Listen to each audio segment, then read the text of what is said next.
Fluida dinamis. Fluida dinamis adalah fluida bisa berupa zat cair dan gas yang bergerak. Untuk memudahkan dalam mempelajari, fluida di sini dianggap steady atau mempunyai kecepatan yang konstan terhadap waktu, tak termampatkan atau tidak mengalami perubahan volume, tidak kempas, tidak terbulan, atau tidak mengalami putaran-putaran. Dalam kehidupan sehari-hari, banyak sekali hal yang berkaitan dengan fluida dinamis.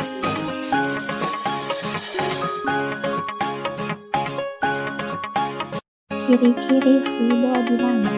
Berikut ini terdapat beberapa ciri-ciri fluida dinamis terdiri atas 1.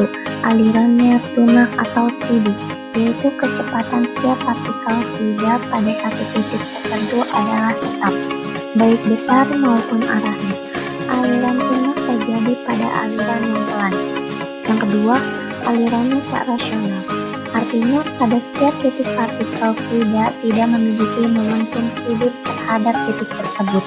Alirannya mengikuti garis arus atau streamline. Yang ketiga, tidak kompresibel atau tidak termampatkan. Artinya, fluida tidak mengalami perubahan volume atau massa jenis karena pengaruh tekanan. Yang keempat, tak kental. Artinya tidak mengalami gesekan baik dengan lapisan fluida di sekitarnya maupun dengan dinding tempat menghilangnya. Kekentalan pada aliran fluida berkaitan dengan viskositas. Jenis-jenis fluida dinamis. Berikut ini terdapat beberapa jenis-jenis fluida dinamis. 1. Aliran lurus atau laminer, yaitu aliran fluida mulus, lapisan-lapisan yang bersebelahan meluncur satu sama lain dengan mulus. 2. Aliran turbulen, yaitu aliran yang ditandai dengan adanya lingkaran-lingkaran tak menentukan dan menyerupai pusaran. Besaran-besaran fluida. Debit aliran Q jumlah volume fluida yang mengalir persatuan waktu atau Q sama dengan delta V dibagi delta T sama dengan AV, delta T dibagi AT sama dengan AV. Q sama dengan V dibagi T, keterangan Q sama dengan debit aliran meter kubik per sekon, V sama dengan volume meter kubik, T sama dengan selang waktu sekon. Persamaan kontinuitas adalah persamaan yang menghubungkan kecepatan fluida dalam dari suatu tempat ke tempat lain. Air yang mengalir di dalam pipa, air yang dianggap mempunyai debit yang sama di sembarang titik. Pipa terletak mendatar dengan ukuran simetris. Partikel fluida yang semula di A1 setelah dt berada di A2. Karena dt kecil dan alirannya stasioner, maka banyaknya fluida yang mengalir di tiap tempat dalam waktu yang sama. Bagian dengan pipa yang memiliki penumpang berbeda dan terletak pada ketinggian yang berbeda. A1 adalah penumpang lintang tabung alir di A, A2 sama dengan penumpang lintang di C, V1 sama dengan kecepatan alir fluida di A, V2 sama dengan kecepatan alir fluida di C. Air yang mengalir di dalam pipa, air dianggap mempunyai debit yang sama di sembarang titik, atau jika ditinjau dua tempat, maka debit aliran 1 dan debit aliran 2. Hukum Bernoulli. Hukum Bernoulli adalah hukum yang berlandaskan pada hukum kekalan energi yang diamati oleh aliran fluida. Hukum ini menyatakan bahwa jumlah tekanan, energi kinetik persatuan volume, dan energi potensial persatuan volume memiliki nilai yang sama pada setiap titik sepanjang satu garis arus. Jika dinyatakan dalam persamaan menjadi P1 plus setengah PV 2 per 1 plus PGH1 sama dengan P2 plus setengah PV 2 per 2 plus PGH2. Dalam hal fluida tak bergerak atau statis, F1 sama dengan F2 sama dengan 0. Dalam hal fluida mengalir dalam pipa mendatar atau horizontal di mana H1 sama dengan H2, P1 min P2 sama dengan R, atau F22 min F12.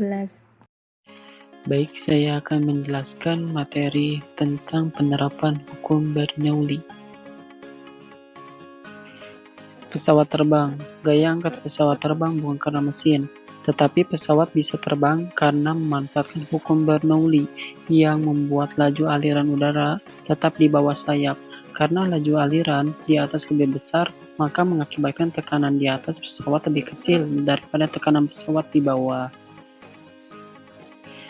Keterangan: P sama dengan massa jenis udara kilogram, PA sama dengan kecepatan aliran udara pada bagian atas pesawat, massa atau jarak, PB sama dengan kecepatan aliran udara pada bagian bawah pesawat, massa atau jarak, P sama dengan gaya angkat pesawat, Newton. Pembahasan: gaya angkat pada sayap pesawat terbang dengan menggunakan persamaan Bernoulli.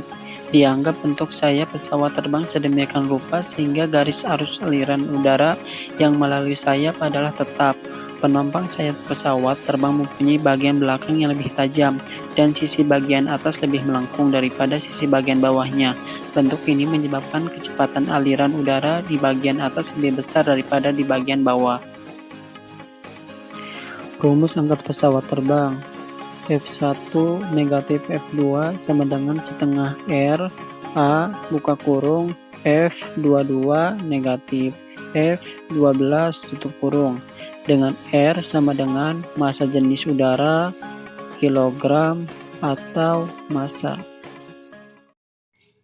Teorema Torricelli atau laju air flow adalah laju air yang menyembur dari lubang sama dengan air yang jatuh bebas dari ketinggian. Laju air yang menyembur dari lubang dinamakan laju air flow. Fenomena ini dinamakan dengan teorema Torricelli. Kita terapkan persamaan Bernoulli pada titik 1 dan titik 2. Karena diameter keran atau lubang pada dasar wadah jauh lebih kecil dari diameter wadah, maka kecepatan zat cair di permukaan wadah dianggap 0. Permukaan wadah dan permukaan lubang atau keran terbuka sehingga tekanannya sama dengan tekanan atmosfer. Dengan demikian persamaan Bernoulli untuk kasus ini.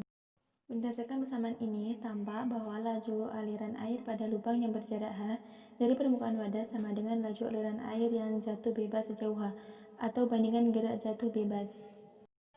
Efek Venturi. Selain teorema Torricelli, persamaan Bernoulli juga bisa diterapkan pada kasus khusus lain, yakni ketika fluida mengalir dalam pipa yang ketinggiannya hampir sama atau perbedaan ketinggian kecil. Untuk memahami penjelasan ini, amati gambar berikut. Pada gambar di atas tampak bahwa ketinggian pipa, baik bagian pipa yang menambahnya besar maupun bagian pipa yang menambahnya kecil, hampir sama sehingga dianggap ketinggian LSH sama. Jika diterapkan pada kasus ini, maka persamaan Bernoulli berubah menjadi ketika fluida melewati bagian pipa yang bernamanya kecil, maka laju fluida akan bertambah. Menurut prinsip Bernoulli, jika kelanjutan fluida bertambah, maka tekanan fluida tersebut menjadi kecil. Jika tekanan fluida di bagian pipa yang sempit lebih kecil, tetapi laju aliran fluida lebih besar. Ini dikenal dengan julukan efek Venturi, yang menunjukkan secara kuantitatif bahwa jika laju aliran fluida tinggi, maka tekanan fluida menjadi kecil. Demikian pula sebaliknya, jika laju aliran fluida menjadi rendah, maka tekanan fluida menjadi besar.